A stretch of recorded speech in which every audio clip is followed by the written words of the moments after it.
juntos ler uns salmos aqui nessa noite. Depois vamos ler o livro de João para fazer o cumprimento aqui. Vamos fazer uma conexão no que vamos ler, a passagem bíblica, para que nós venhamos ter um pouco mais de entendimento acerca do que Deus quer falar nessa noite com todos nós aqui.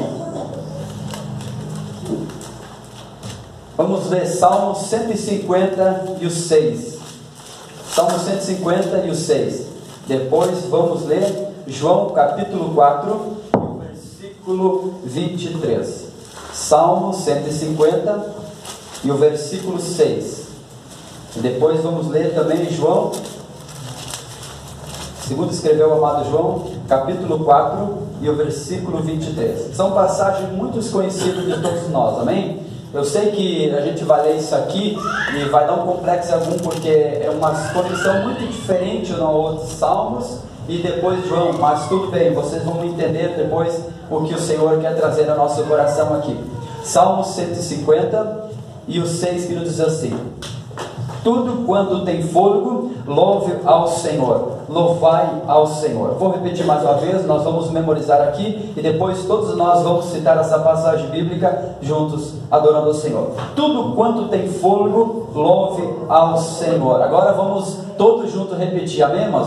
Com todo ânimo, com toda alegria, com todo o desejo nessa noite de exaltar o nome do Senhor. Joga a tristeza embora, o desânimo, a apatia espiritual, o espírito da religiosidade, joga tudo para o lado e diga a Deus nessa noite: eu estou disposto a te adorar. Eu não vou fazer aqui algo mecanizado, não. Eu creio na que a Bíblia diz. Eu creio que Deus trabalha em cima da sua palavra e não precisa de circunstâncias favoráveis, né, pastor? Deus nunca precisou de circunstância favorável para fazer algo de nós. Não, nós só vamos adorar e louvar. É o que a palavra pede e é um mandamento que nós devemos sim adorar o Senhor todo o tempo. No 3, 1, 2, 3. Tudo quanto tem fôlego, louve ao Senhor. Mais uma vez, 1, 2, 3. 1, 2, 3. Tudo quanto tem fôlego, louve ao Senhor. Glória a Deus. Vamos ler agora João, capítulo 4 e o versículo 23, que nos diz assim: mas a hora vem, e agora, em que os verdadeiros adoradores adorarão o Pai em espírito e em verdade, porque o Pai procura a tais que assim adoram. Eu vou repetir mais uma vez para que fique registrada ali. Essa mensagem mais tarde vai para o YouTube. Nós temos um canal, os irmãos se sentirem de ouvir nossas ministrações e ver diversos lugares que a gente tem passado ministrando, muitas pessoas sendo edificadas através da palavra de Deus. João capítulo 4 e 23. Mas a hora vem, e é agora, em que os verdadeiros adoradores adorarão o Pai em espírito e em verdade, porque o Pai procura os tais que assim o adoram. Pode sentar nessa noite glorificando ao Senhor da tua existência, amém, meus irmãos? Quando a gente fala em adoração, a gente tem muitas vezes a ênfase e a preocupação de um certo preparo para adorar o Senhor, não é assim? Aquele que louva com flauta, com música, com adoração, com louvor, seja no teclado, no violão, tem aquela preocupação, pastor, de um aperfeiçoamento para louvar. Isso é bom, é agradável, é bem louvável ao Senhor. Todo coral que vai louvar ao Senhor tem aquela preocupação de fazer o melhor para o Senhor, não é assim? Se preparar para cantar, dar o melhor para o Senhor. E quando acontece qualquer coisa que foge daquilo que se ensaiamos, e muitas vezes até da nossa liturgia, da forma de nós adorar e servir ao Senhor, como nós assembleanos a pentecostais, nós logo se entristecemos. Olha, o CD não tocou, o hino não ficou bom, o CD pulou, o violão arrebentou a corda. Nós temos a nossa tal ser perfeccionista naquilo que nós fazemos, e isso é bom, oferecer o melhor para o Senhor. Mas aonde eu quero chegar nessa noite? Quando nós falamos de adoração, é quase que impossível falar de adoração sem falar alguma coisa acerca da mulher samaritana. A passagem bíblica aqui é bem conhecido de todos os pregadores. Muitos já ouviram que é uma grande contradição agora Jesus, sendo judeu, conversar com o samaritano. Para nós entender um pouco mais da história entre os samaritanos e judeus, precisamos voltar a 700 anos antes de Cristo. Nós vamos descobrir, e se nós nós não se aprofundar em conhecer alguma coisa, nós vamos ver só aquilo que é básico, só Jesus falando sobre a adoração, que os verdadeiros adoradores adorarão o Pai, Espírito e Verdade. Nós não gostamos de aprofundar no conhecimento, não é verdade? Nós gostamos daquilo que vem pronto, nós gostamos daquilo que vem quente, o pão que vem prontinho, mas não gostamos de se aprofundar no conhecimento.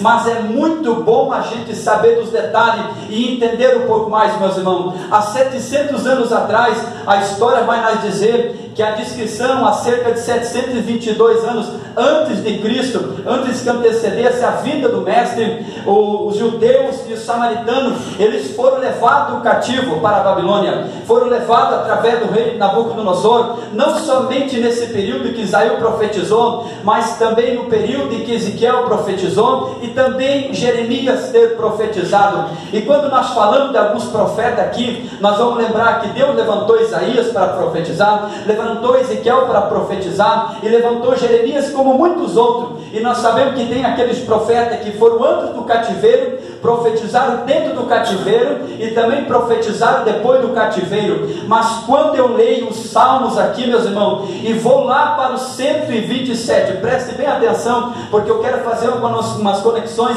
e é necessário uma atenção máxima para que você entenda aonde nós queremos chegar. Aí a gente chega no 137 dos Salmos e 126, nós vamos ver o próprio povo de Israel, o povo de Judá, lamentando, porque diz assim a passagem bíblica, que os que levavam eles cativo, pediam para eles uma canção, pediam para eles uma adoração de Israel. Aí eles diziam: mas como entoaremos nós uma canção de Israel? Como adoraremos nós uma canção se estamos em terras estranhas? A história vai mais além ainda. Eles dizem que nos salgueiros eles penduravam as harpas deles. Era uma contradição entre os judeus e também junto com os samaritanos, até porque os samaritanos, a história vai dizer que eles fizeram o templo deles para cultuar o Senhor no Monte Erizim, em Samaria. Lá estava o monte, eles já não se fechavam mais, já não havia mais um clima entre os judeus e os samaritanos para adorar o Senhor. Havia uma contradição terrível, e nesse período que eles foram levados ao cativo, a história vai dizer que houve uma mistura. Muitos deles, principalmente os samaritanos, começaram a permitir casamento com outras gerações, com outras situações e com outras tribos. Eles vieram se dar esse casamento, a história vai dizer. E como os judeus eram muito religiosos, eles não aceitavam aquilo, eles preferiam ficar naquilo que eles aprenderam, naquilo que Moisés falou, naquilo que Elias profetizou. Então houve uma guerra terrível. Judeus e samaritanos já não cultuavam mais. Logo o templo dos judeus, depois que eles foram livres do cativeiro, eles foram de volta, voltaram para Jerusalém, e os samaritanos voltaram para Samaria, e havia muitos caminhos, diz a história. E nesse curto período de tempo, o próprio povo judeu constrói agora o seu templo, porque o seu templo deles adorar, dos judeus adorar, estava em Jerusalém, mas o templo dos samaritanos adorar estava no Monte Erizim, o caminho para onde ia para Samaria. A história vai dizer no livro de João aqui, meus irmãos, que Jesus vai para Samaria e encontra quem? Encontra aquela mulher samaritana. Era uma contradição. A mulher disse: mas como pode um judeu falar com um samaritano? Era quase que inadmissível, era quase que impossível ver um judeu dialogando com um samaritano. Mas quando eu começo a ler a palavra, quando eu começo a entrar dentro das escrituras e entender e me aprofundar em conhecer e estudar os detalhes, nós vamos começar a entender o propósito de Jesus Cristo, de não somente morrer na cruz do Calvário, mas acabar com o espírito da religiosidade que imperava nesse período curto de tempo. A história da religiosidade deles era terrível, meus irmãos, que a religiosidade deles continua até hoje. Os judeus estão em Israel e esperam um falso Messias. O próprio povo de judeus levou e colocou Jesus na cruz. Nunca aceitavam. Eles aceitavam no que Elias dizia, eles acreditavam no profeta, em Moisés eles acreditavam, mas não acreditavam no Messias. Eles acreditavam que o Messias ia vir de dentro da tribo deles, ia sair de entre deles, Então quando Jesus vem e nasce em Belém, eles não aceitam a vida do Messias, mas agora Jesus vai passar, e agora chega o seu tempo. Eu estou aqui indo lá na frente para que nós não vamos muito longe, mas que nós trazemos uma explicação boa, alguma coisa sobre adoração nessa noite, e nós possamos entender que o nosso Deus não é Deus de adoração apenas regional, não é Deus que deve ser adorado apenas no local, mas a história vai mais adiante, e aquela mulher vai dialogar com Jesus, e Jesus vai dizer para ela: olha, você tem até 5 maridos, mas nenhum desses é seu. Aí o Senhor Jesus vai dizer: você crê que os verdadeiros adoradores, eles adorarão ao Pai em espírito e verdade? Mas antes de Jesus falar isso, meus irmãos, a mulher vai dizer: olha, mestre, os nossos pais, eles adoraram aqui no Monte Gerizim, foi aqui que eles adoraram. Então eu consigo colocar uma vírgula aqui e entender que a mulher samaritana estava tentando ensinar Jesus sobre adoração, estava tentando dizer para Jesus da fome que se adorasse e aonde devia se adorar. Mas agora quem estava vindo ali era o Messias, agora quem estava se apresentando para Jesus. Jesus não vai só dar um show para ela de adoração, tentando dizer: olha, e Jesus diz assim ainda: chegará um tempo, você crê? Jesus disse para ela: você crê que chegará um tempo em que os verdadeiros adoradores, eles não adorarão em Judá, eles não adorarão somente aqui no Monte Gerizim, mas adorarão ao Pai em espírito e em verdade. Jesus estava dizendo: olha, mulher, vai chegar um tempo que a adoração, ela não vai estar num campo geográfico,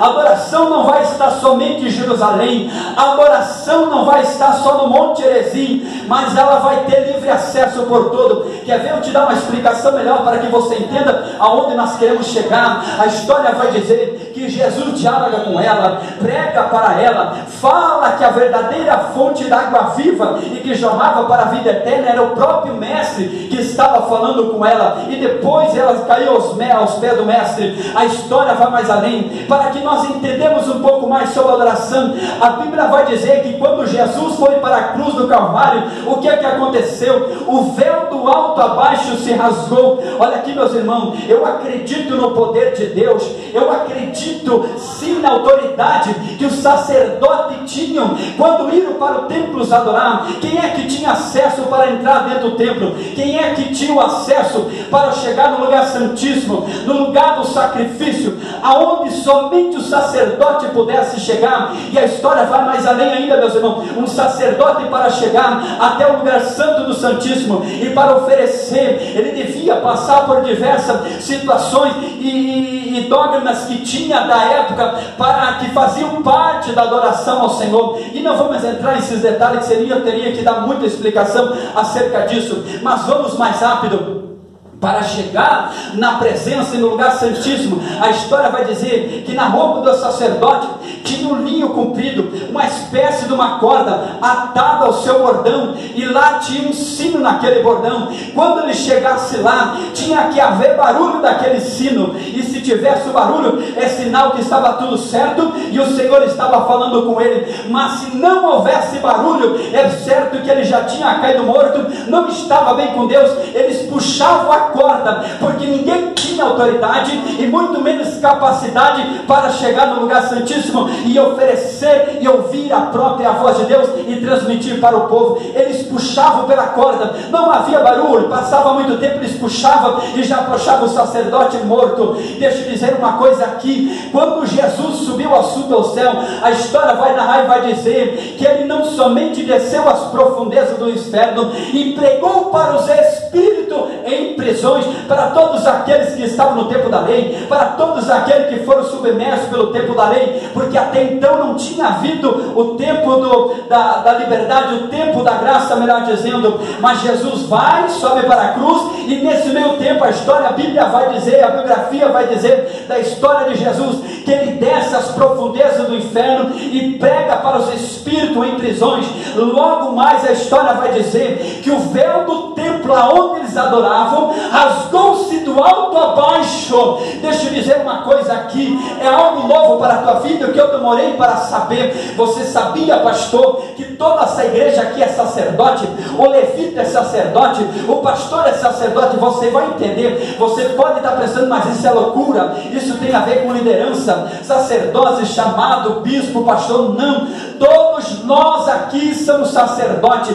O véu se rasgou, nós temos livre acesso para adorar, nós temos livre acesso. Sabe por quê? Porque o verdadeiro sacrifício foi feito na cruz do Calvário. E deixa eu dizer uma coisa: se nós estivéssemos no tempo da lei, ia faltar animal, ia faltar cabrito, ia faltar ovelha, ia faltar muita coisa para fazer sacrifício, ia faltar templo, ou talvez o templo ia ser tão grande e não ia conseguir aglomerar multidões dos milhares para adorar o Senhor. Eu creio que haveria até umas guerras, porque todos queriam entrar lá, todos queriam entrar lá. Mas uma coisa é certa, eu acredito que se fosse no tempo da lei, uma multidão que enfrenta o altar estaria morto, uma multidão que anda por aí em pecado já cairia morto, só chegando na frente da cortina. É por isso que a misericórdia de Deus se renova todo dia.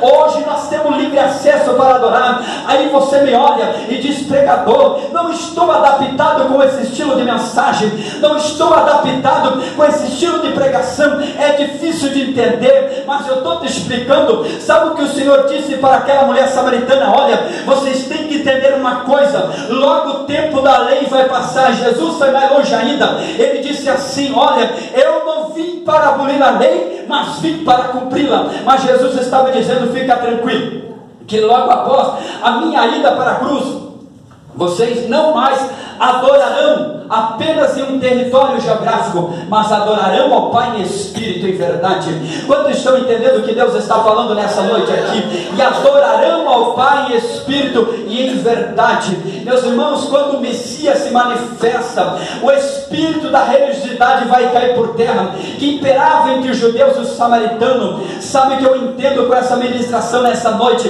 Hoje nós temos livre acesso para entrar nesse templo e para adorar. Hoje nós temos livre acesso de ir e vir. Nós temos o livre-arbítrio em que o Jesus deixou para nós. Nós temos livre-arbítrio nessa noite para adorar. Se nós quisermos, nós adoramos. Se nós não quisermos, nós não adoramos. Somos livres para fazer o que bem queremos, para ir e vir, decidir a nossa vida, a forma que queremos viver, do jeito que queremos viver. Mas deixe eu dizer uma coisa: para nós estar aqui nessa noite e ter livre acesso para adorar, meus irmãos, custou um preço de cruz, custou açoite, custou uma renúncia terrível. Jesus foi desprezado pelos seus.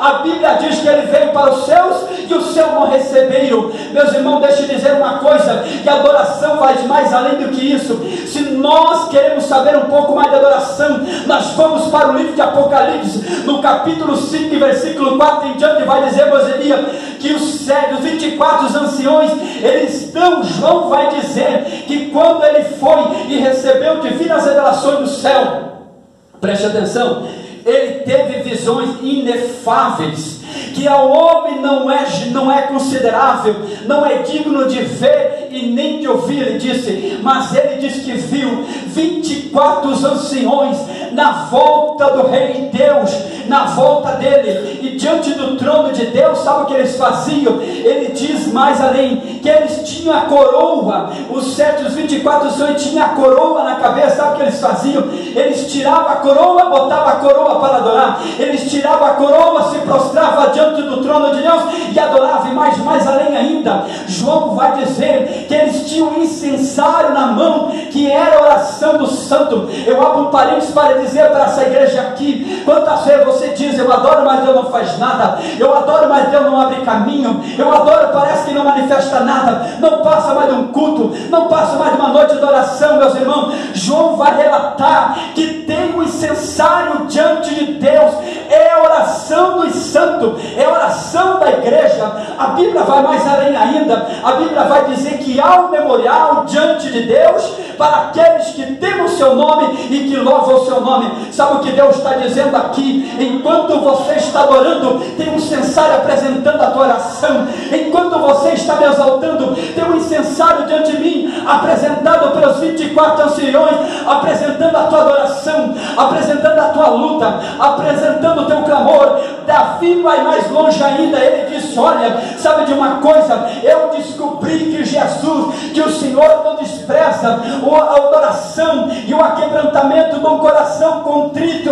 e aquebrantado. Meus irmãos, nós temos que entender uma coisa: nós vivemos para adorar, Deus nos chamou para adorar. Diabo tinha inveja, Lúcifer era um anjo de louvor. Você vai ver o que Deus quer chegar nessa noite na tua vida. Talvez até aqui na mensagem você pode pensar que não vai dar nada, vai dar sim. Eu não vim roubar glória de ninguém, eu não vim pedir aqui e pedir para ninguém fazer um esforço para adorar, mas eu creio no poder da palavra. Você crê? Levanta a mão nessa noite e adore.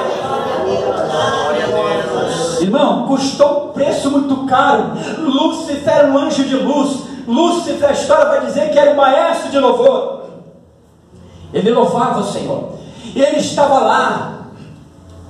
A história vai mais além ainda. Antes de Jesus ir para a cruz, o que é que ele foi fazer? A Bíblia diz que Jesus, depois de ser batizado por João, ele foi levado para o deserto. Para quê? Para ser tentado. E o que aconteceu lá? Satanás, o que ele disse? Olha, eu te darei tudo, tudo que está vendo aqui, todos os reinos, todos os tesouros da terra eu te darei, se prostrares a mim e adorar. O que o diabo queria? O diabo não estava preocupado com ouro, o diabo não estava preocupado com reino, o diabo não estava preocupado com outras coisas que condizia a vida financeira da época, mas o diabo estava preocupado o quê? Em receber adoração para si. Deixa eu dizer uma coisa para você que está aqui nessa noite: o diabo não está preocupado e se tu vai ter uma vida bem sucedida financeira. O diabo não está preocupado, pastor, quantos anos vamos ficar aqui cultuando, quantas terça-feira o pastor vai ter que vir aqui ensinar alguma coisa de doutrina ou de liturgia ou de ensinamento. Se faz parte, é o perfil da nossa ética cristã, e para servir ao Senhor nós vivemos pregando e vivemos aprendendo aquilo que está condizendo com a palavra e aprendendo baseado na palavra. Mas o diabo está preocupado, sabe com o que? Em roubar a adoração da igreja. Satanás está fazendo de tudo para roubar a nossa adoração. Ele cria situações antes de vir para o culto para roubar a adoração da igreja. Você vê uma coisa, você se prepara, vem para o culto, alguma coisa dá errado lá, você diz: olha, eu não vou no culto hoje, eu não vou lá porque aconteceu isso e aconteceu aquilo, eu não vou lá no culto porque o pastor não deu direito para mim, porque o porteiro da igreja não deu a paz do Senhor para mim. Olha, eu não vou lá no culto porque eu gostava do pastor de antes e não gosto do agora. O diabo consegue, com Elias, trazer centenas de retaliações em nossa mente, tirando a nossa motivação de adorar. Mas eu aprendi uma coisa, que Jesus disse: olha, os verdadeiros adorarão ao Pai em espírito e em verdade. Você tem que entender uma coisa como a igreja nessa noite: se tu não aprendeu alguma coisa sobre adoração, ou aprendeu, já esqueceu, tu vai aprender de novo. Os verdadeiros adoradores, eles não têm local geográfico para adorar. Sabe o que o Senhor está dizendo? O local de adorar não é só na igreja, mas é no trabalho. O local de adorar não é só na rua, mas é lá na faculdade. O local de adorar não é só esperar o culto vir, ver o que a mensagem vai dar, o que o pregador vai profetizar, se Deus vai abrir o céu, se o pregador tem a boa oratória, se o pregador fala bonito. Não, Jesus está dizendo: o que importa para mim é que os verdadeiros adoradores adorem ao Pai em espírito e em verdade. Quantos estão entendendo nessa noite? Você procura motivo para adorar, não é isso? Infelizmente a nossa geração, irmão Elias, é aquela geração que procura motivos para adorar. Se Deus não abrir a porta, eu não vou adorar. Se Deus não fazer algo pela minha vida, eu não vou adorar. Se Deus não fazer hoje, não romper essa barreira, eu não vou no culto. Se a irmã não olhar para mim, eu não vou adorar. Se o pastor não conversar comigo, eu não vou orar. Se o pastor não vir dialogar comigo, eu não vou adorar. O diabo consegue trazer retaliação na mente da igreja, tirando o desejo de adorar, tirando a compreensão. Outra coisa, meu irmão, não basta adorar, não basta ser adorador, não basta nascer uma igreja pentecostal e não ter sensibilidade do Espírito Santo, porque infelizmente os nossos cultos de hoje são cultos mecanizados, aonde a gente programa, a gente traz o pregador, o pastor se esforça, talvez ora em casa, passa luta, passa trabalho, passa dificuldade, aí você diz: é apenas mais um culto, é apenas mais uma noite. mas um culto como esse Deus pode curar a tua família, mas um culto como esse Deus pode libertar o teu marido. Aí você olha e diz assim: não, mas se a igreja estivesse lotada, a mensagem do pregador seria mais condizente para um congresso de adoração, seria mais conveniente para uma cruzada de adoração, fecharia, seria uma ótima mensagem, daria mais explicações. Irmão, eu vim aqui pregar, e eu estou pregando o que? Baseado na palavra. Eu não estou contando história de livro de BGP e outras coisas. Eu estou dizendo que os verdadeiros adoradores, eles não vão olhar para a quantidade e nem pelo número geográfico de pessoas dentro do templo para adorar. Eles adorarão o Pai em espírito e verdade. Eles adorarão na rua, eles adorarão no trabalho, eles adorarão na igreja. E se você está esperando motivo para adorar, você sabe que você tem motivo para adorar. Agora vamos mais longe, vamos voltar a fita mais atrás um pouco. Quem eram nós no passado? Quem era nós no começo, pastor? Diga para mim, quem era você, irmão, que tocava violão? Quem era eu, pregador? Quem era eu, meu irmão, com a família destruída, aonde o diabo entrou dentro do meu lar, fez o que ele bem queria? Eu fiquei doente por um período longo de tempo, porque queria fugir da chamada, queria fugir do propósito. Mas quem tem chamada de Deus, não adianta dar o seu jeito. Uma hora Deus puxa para perto, uma hora o anjo de Deus traz para perto e diz: eu tenho uma obra contigo, e tu vai ainda me adorar em espírito e verdade. Quem eram nós, meus irmãos? Homens despravados, não faria nada, não servia nada para a sociedade. Hoje nós estamos aqui, estamos sentados nessa cadeira, olhamos para o pastor, olhamos para o porteiro, olhamos para o pregador e tentamos dizer: a unção não está com o pregador, ele não está com nada, ele está pregando, mas não está acontecendo nada. Eu vou dizer aqui, de lábios abertos e baseado na palavra, uma coisa eu tenho certeza, pastor: o problema não está em mim, porque eu levo uma vida de oração, eu levo uma vida de buscar e conhecer. O problema está na igreja, sabe por quê? O pastor prega na terça, prega no domingo, pede para orar, muitos não querem orar, outros dizem: a mensagem é difícil, eu não vou com o jeito do pastor. E pode ter certeza de uma coisa: Deus jamais manifestará a sua glória e a sua pureza entre um povo pecaminoso. Outrora coxia dois pensamentos. O povo de Israel estava exatamente assim, pastor. Estava apático, estava tão envolvido pelo demônio da religiosidade, pelo espírito da religião, que eles olhavam: não, mas não é assim que funciona, não é desse jeito que funciona, não é dessa forma, pregador, que funciona. De que forma que é? A igreja Assembleia de Deus, ela foi batizada no Espírito Santo de Deus e com fogo. Infelizmente, hoje a nossa teologia pentecostal ensina tantas coisas. E tem até, meus irmãos, teólogo que diz: olha, a teologia pentecostal de vocês é baseada na experiência. Não, nós jamais, pastor, devemos desprezar a nossa experiência na palavra. Sim, a nossa experiência particular, o nosso encontro com Deus, o nosso batizado do Espírito Santo quando somos cheio da glória. Mas a nossa teologia pentecostal não é baseada apenas em uma experiência com Deus, que sim, é maravilhosa, mas baseada na palavra. Porque experiência com Deus sem a palavra não adiantaria de nada. Experiência com Deus sem baseamento na palavra não resultaria em nada. Porque a palavra que transforma é a palavra que limpa, é a palavra que redimida, a palavra que ajuda, a palavra que consola, a palavra que abençoa, é a palavra que ergue, a palavra que sustenta, é a palavra que orienta, é a palavra que mostra a tua luta, mostra o teu problema, mostra o teu pecado. É a palavra que nos limpa. Quantos creem no poder da palavra nessa noite? Eu acredito nos verdadeiros adoradores que adorarão o Pai em espírito e verdade. Meu irmão, deixe mais longe nessa noite. A pergunta de Deus para nós nessa noite: quem nós éramos no passado e quem somos hoje? Como é que nós começamos? Me diz uma coisa: como é que a nossa Assembleia de Deus começou? Ela não começou no Pentecostes, não foi assim? Ela não começou guardando os princípios da palavra, não é assim?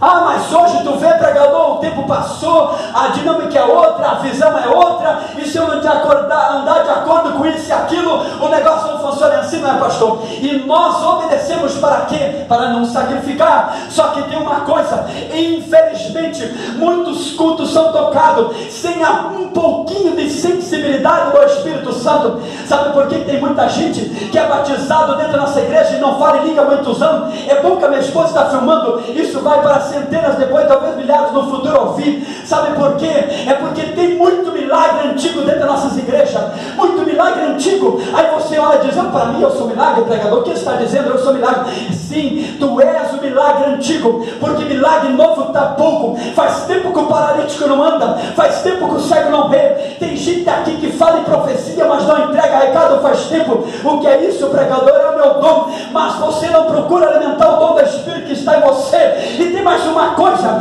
o meu Deus não é Deus de usar vaso antigo.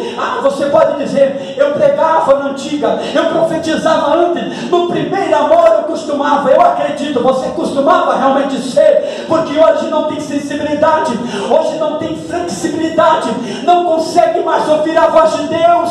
É muita carne, é muito espírito da religião, é muita explicação, pastor. E se nós não explicamos, o povo não gosta. Se nós não explicamos, o povo parece que não entende. Eles dificultam demais. E deixa eu abrir um parênteses para dizer uma coisa para mim, para você que estamos aqui ouvindo a voz de Deus. Eu estou pregando a palavra e Deus está falando nessa noite.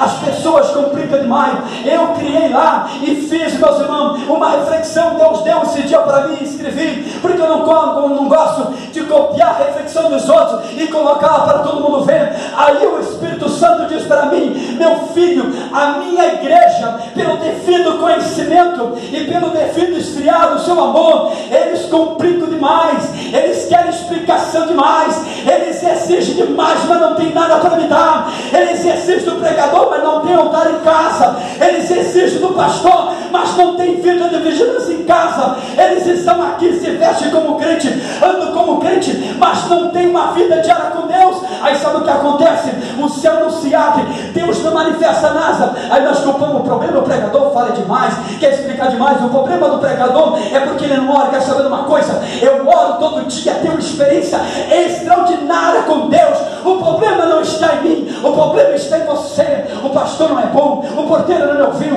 o pastor não olha para mim, o pastor no ano passado era melhor. Se tivesse do meu jeito, a igreja teria avivada, a igreja teria cheia. E Deus está dizendo: não é você que faz, não é do teu jeito, não é da tua maneira, não é como tu quer ou como tu acha, é como eu quero, é do jeito que eu quero. Quando estou entendendo o que Deus está falando nessa noite, levanta a mão para adorar.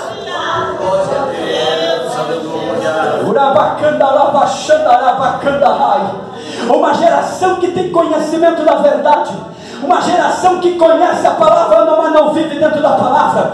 Uma geração que tem uma liturgia boa, como a nossa denominação, batizado no Espírito Santo, mas faz tempo que não tem milagre. Aí uns me dizem: eu ganhei uma alma semana passada. Pois é, mas tu é um milagre, não dá fruto faz muito tempo. Tu é profeta e não profetiza há muito tempo. Tem muito milagre antigo dentro das nossas igrejas, e Deus está dizendo: eu quero fazer milagre novo, mas preciso que se humilhe na minha presença. Eu preciso que me adorem em espírito e verdade.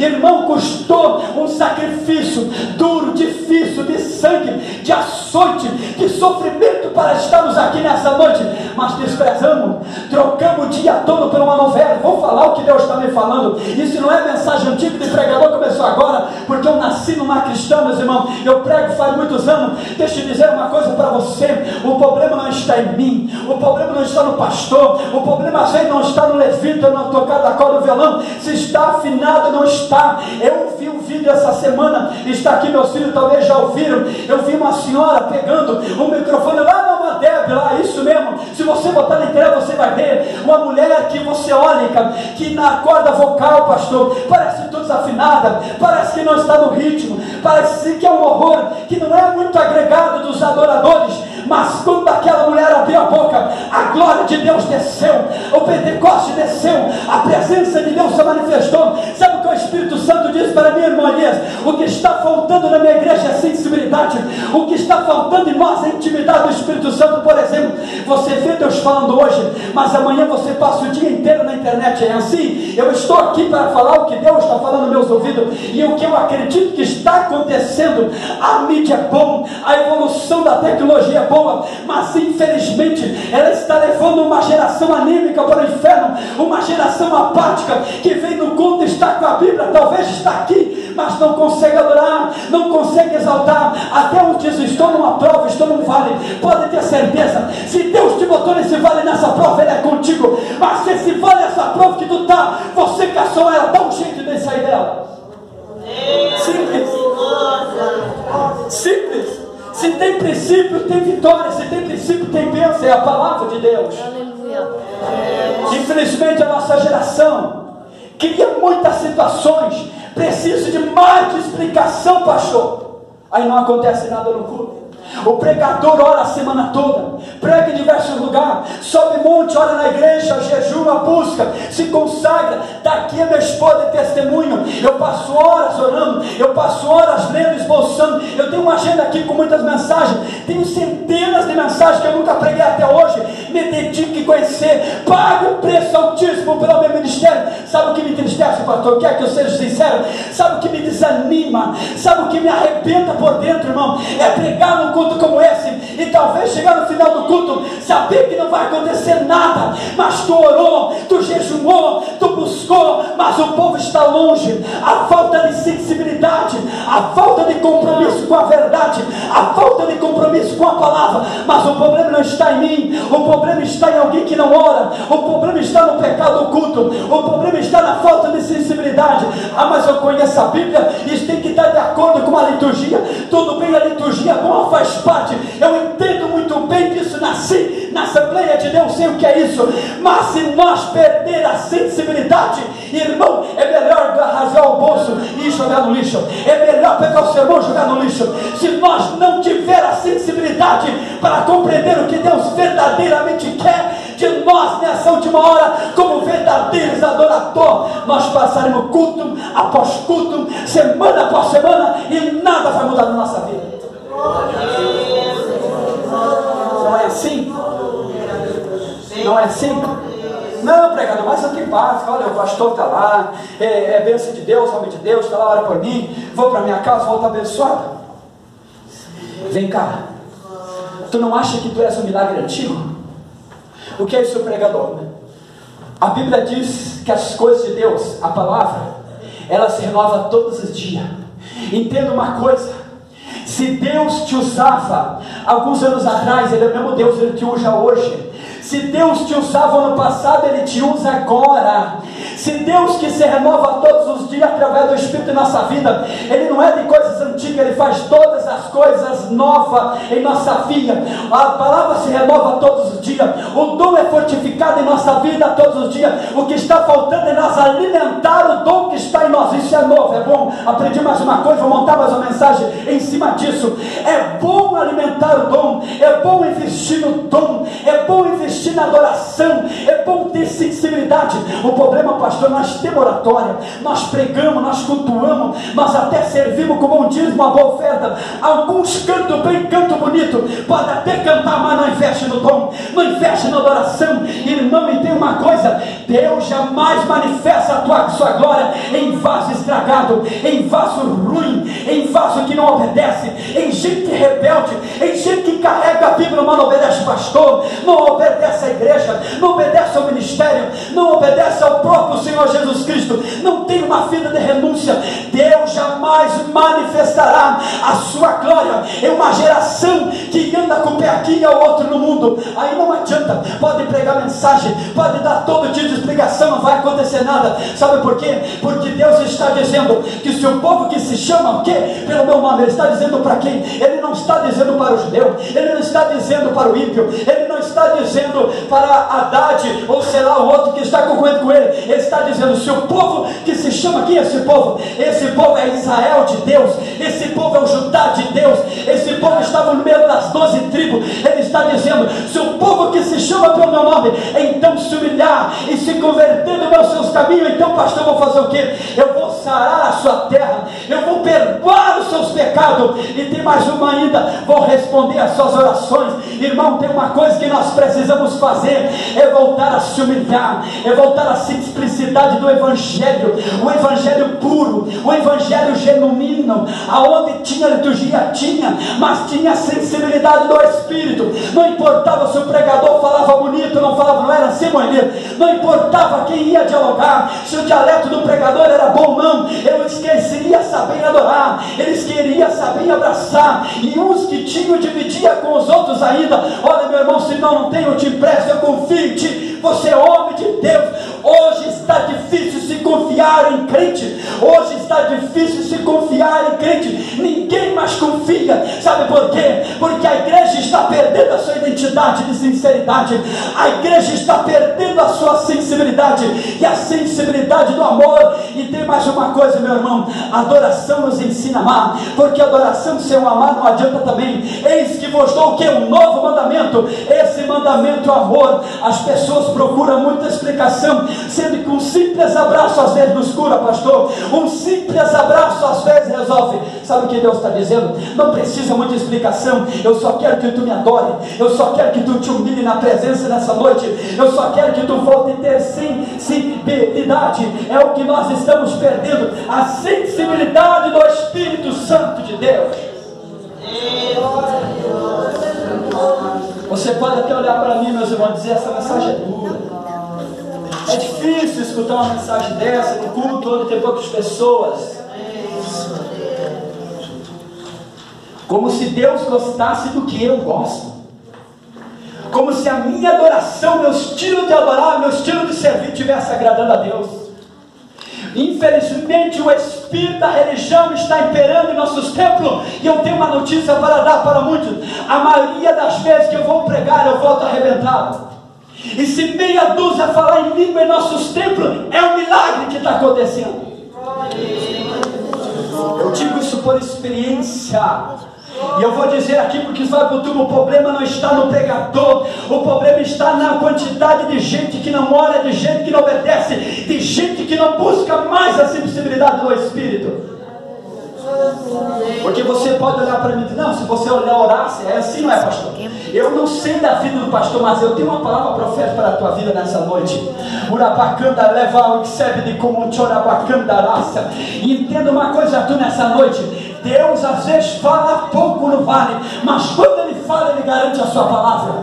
Aleluia. Profecia não precisa se enfeitar, você fala o que Deus manda e Ele honra a sua palavra.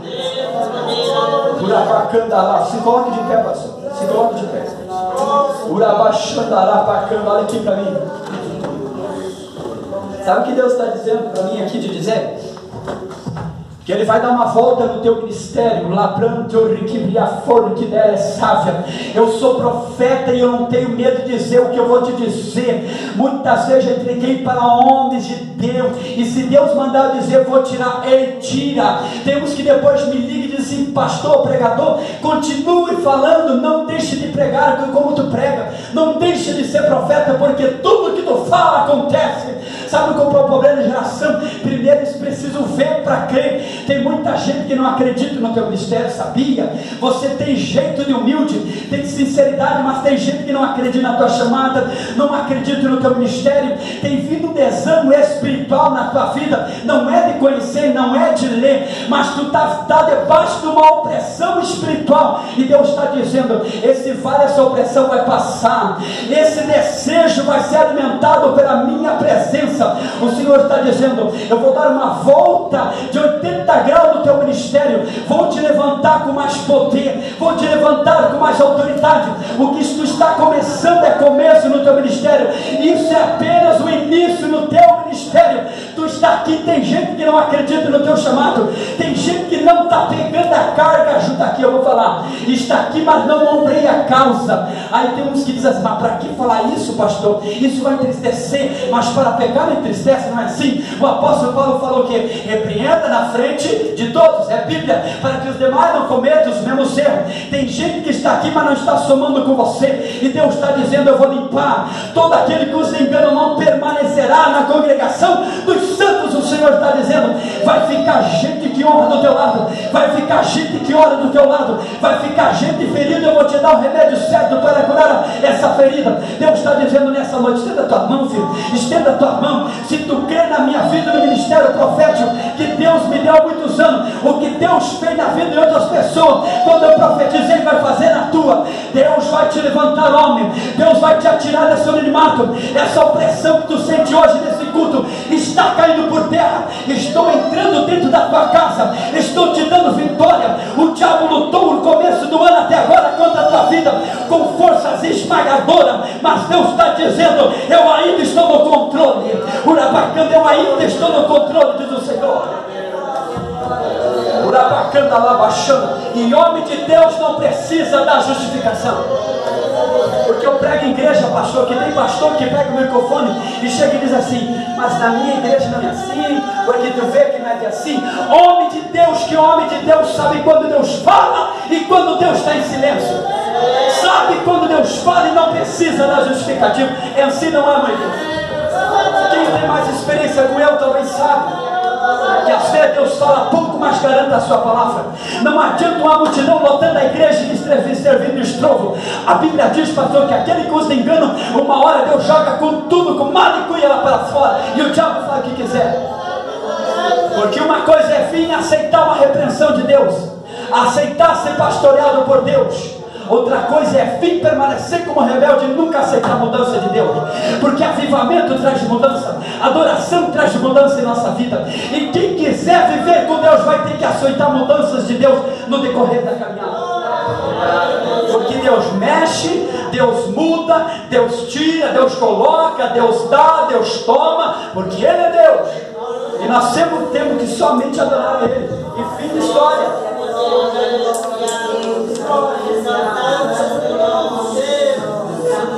Nós estamos aqui servindo ao Senhor de bom grado.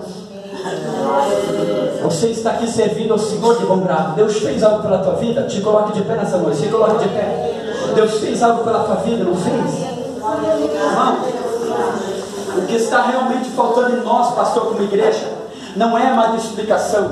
Talvez eu não conheça a sua pessoa particularmente, mas talvez não sei se tem um estudo teológico, ou é graduado, não é, ou conhece, tem muita apostila, ensina, mostra, dá o caminho, oferece, dá fonte, mostra o caminho, dá um alimento.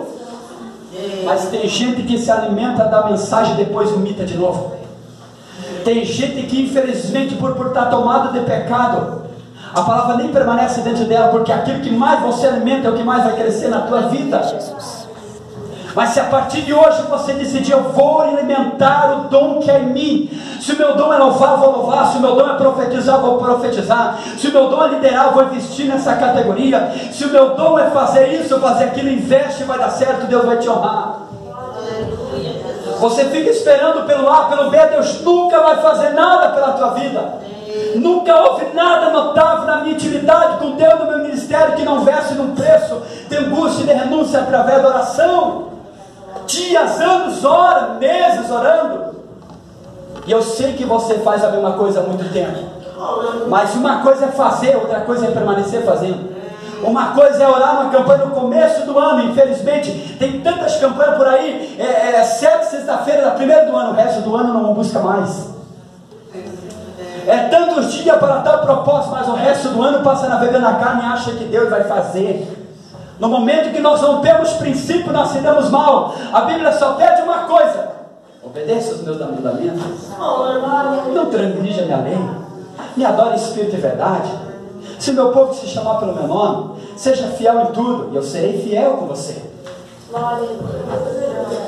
Aí a nossa geração está assim. E em muitos cultos eu saio triste. Sabe por quê? Não tem Pentecostes. Você que quer que eu saia como dos cultos, de certos cultos, que jeito? naquele pensamento que muitos, na semana vem diz para mim, irmão Selomar, você tem que descansar, que eu vi na palavra, a palavra vencer vai fazer. Peraí, eu como profeta, tu acha que eu vou descansar? Ver a minha geração morrendo, com a aparência que está vivo, mas está morto, que frequenta todos os dias cultos, está lutando para sobreviver, e tem uns que nem conseguem mais sobreviver, estão no mundo dentro da igreja, estão que nem o mundo dentro dos nossos tempos, e tudo nós concordemos. Se não quiser perder o seu cargo, é melhor concordar para não perder tudo. Tu acha que eu me considero pregador feliz? Em certos pontos, eu sou, regozijo, minha família abençoada, meus filhos maravilhosos. Deus me deu um ministério para pregar, eu invisto no dom que Deus me deu, eu oro, eu busco, eu leio. Tem irmãos aqui que investem no seu ministério, Deus usa, cada um na sua área, a gente entende. Mas tu acha que eu vou ficar feliz? Passo meses pregando por tantas igrejas, não vejo acontecer nada, nada literalmente. Aí você olha e diz assim, o problema é ti, o problema é você. O problema não está em mim. O problema é que a geração está tão conformada, irmão Elias, que ela se conformar. Não, o evangelho é só isso, não vai passar disso. Joel 2 Joel profetiza que haveria um avivamento para todas as nações nos últimos dias. Quem é a geração dos últimos dias? Somos nós. E para que Deus manifeste avivamento, nós vamos ter que cair de joelho. E escute uma coisa que eu vou dizer para você: nós, Assembleia, na nossa igreja do Brasil, ainda não passou o extremo. Muitos acham, Elias, que passou o extremo pela crise e pela corrupção. Deus manda dizer que o Brasil passará por coisas terríveis, para que a igreja caia de joelho e entenda que Deus está requerendo algo dela. Deus não está requerendo do mundo, Deus está requerendo da igreja. Muitos princípios que se perderam na caminhada. Homem de Deus que desbravaram, como Luiz Antônio, conhecido de todos você e de mim. Homem que pregava e muitos não gostavam do estilo de mensagem dele. Muitas vezes me espelhei naquele homem. As suas mensagens eram instrucentes, era a mesma, e nunca me fazia roto para entregar o que Deus mandava. Se eu fosse grande ou pequeno, igreja grande, catedral, consagrado, teológico ou nada, auxiliar, pregava o que Deus mandava e Deus honrava a sua palavra. E Deus fazia, porque ainda tinha os remanescentes que assegurava na ponta do bordão, que assegurava, ajudava Moisés a segurar o cajado para que o mar se abrisse. Tem gente que não ajuda mais o pastor, tem gente que não ora mais, tem gente que não busca mais, tem gente que só critica, sempre está naquela história, já foi bom, já foi legal, já foi melhor, e Deus está dizendo, o problema não é ser, eu sou Deus de coisas novas, faço todas as coisas novas, todos os dias. O problema está em nós, em somar e acrescentar. Quantos entenderam o que Deus está falando nessa noite? O véu se rasgou. Valorize o véu ter se rasgado, viu? Você podia ser um daqueles mais desbravantes da terra, ninguém daria nada por você, mas porque o véu se rasgou, eu estou aqui, pastor. Não era para mim estar aqui. Talvez era para mim estar morto, a minha família destruída. Se eu fosse contar nosso testemunho e a minha esposa pegasse o microfone para orar, todo mundo ia começar a chorar aqui, contando essa história de tristeza e desprezo, onde o pai com 15 anos, o pai dela se passou com ela, se criando na mão do padrasto, na vida de desprezo e desgraça total. Você derramar muitas lágrimas, mas não ia ser suficiente. As tuas práticas no outro dia continuam a mesma. Eu estou pregando aqui hoje, tem gente que vai voltar para a internet durante a noite, vai passar a noite toda lá, mas não tem uma vida diária, não tem nada a ver com a tua vida. Eu estou apenas dizendo que se não começar a sair dos cultos e começar a alimentar o dom que é em você, nada vai mudar na tua vida e na nossa vida. Não passará dia de anos entrando e saindo dentro de vários templos, vamos congregar, e nada vai mudar. Sempre que ela sente que saudade do escuro, sempre que ela sente saudade das línguas estranhas, que saudade das crianças que falavam em língua, saudade. Eu sinto saudade. Vou em tantos lugares pregar, meus irmãos, eu me entristeço. Gente que quer distorcer a verdade, distorcer a Bíblia. Homens que em verdade um dia foram cheios de Deus, hoje vive apenas com a reserva daquilo que aprenderam na caminhada e vive apenas com a letra. Não tem mais a presença de Deus. Quantos nessa noite querem fazer uma aliança? Estou fazendo de aliança, fazer uma aliança com Deus, de voltar a ser verdadeira adoradora e valorizar o ministério que Deus lhe deu, o dom que Deus lhe deu. Quem quer nessa noite? Eu quero todos os dias renovar meu propósito, eu quero todos os dias renovar a minha aliança. Passa aqui na frente, eu vou orar por você. Eu não sei da tua vida, eu preguei o que Deus mandou, não me pergunte e nem peça justificação para nada. Eu estou dizendo que Deus quer te encher, Deus quer renovar o dom que é em você. Talvez você olhe para todo mundo e diz, mas que pena, metade foi, metade veio. Talvez você pense, mas que pena, Eu queria ser mais cheio, não consigo, meu casamento não está legal. Comece a fazer alguma coisa pelo teu casamento, comece a jejuar e orar por ele. O pastor não vai estar a vida toda aqui para ministrar, uma hora Deus leva ele para outro lugar, uma hora vem outro, e a nossa vida circular, e o nosso ministério, como é que fica? E o chamado que Deus te chamou para jovem, que tu diz, Deus, eu dou a minha vida hoje, a partir de hoje, nunca mais a minha vida será minha, eu sou teu, eu sei o que aconteceu. Tu adquiriu uma vida financeira boa, teu bom carro, uma boa casa como eu, talvez tenha muito melhor e muito mais do que eu, mas esqueceu contigo na tua conversão, tu diz, Deus, a minha vida inteiramente para o teu reino, independente do que vai acontecer no futuro, tu és o meu Senhor, quero viver inteiramente para ti. Tem gente que luta até hoje com eles, porque esqueceram do que fizeram promessa.